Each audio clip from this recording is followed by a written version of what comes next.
Because the planet Neptunium was recently discovered, Winkler in the late 1800s decided to name the new element he discovered Neptunium.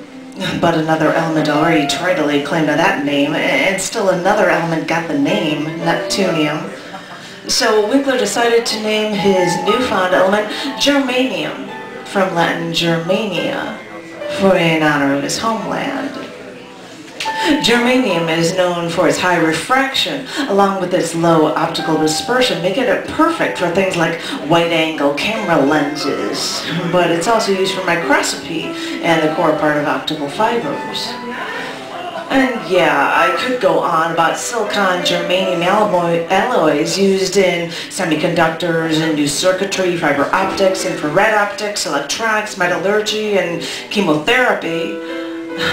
But when I heard chemotherapy, I started looking into it, because when it comes to chemotherapy, germanium's role in cancer treatment has been widely debated. And the American Cancer Society found no evidence that germanium actually fights and helps to fight cancer. And the U.S. Food and Drug Administration found that when germanium was a nutritional supplement, germanium was actually, quote, presenting a potential human health hazard.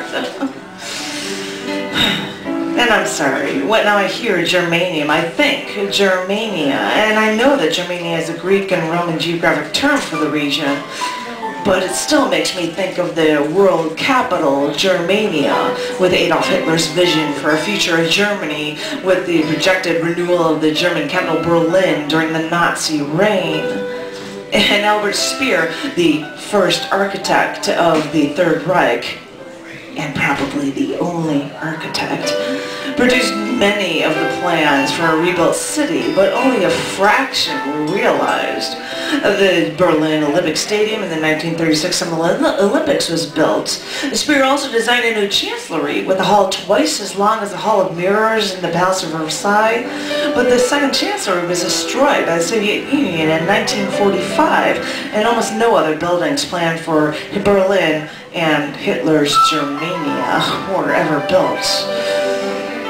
Some compounds of germanium are highly reactive and very dangerous to humans, even on exposure. I mean, germanium has similarities with the elements arsenic, used for chemical weapons, and antimony, another toxic chemical element. So maybe it makes sense that I can't help but equate it with Hitler's plans that followed mass genocide. So I have to keep reminding myself of the uses of germanium in electronics, and remind myself that characteristics of that was good. Made it perfect for things like wide-angle camera lenses, for that photographer in me that can't help but love that kind of stuff.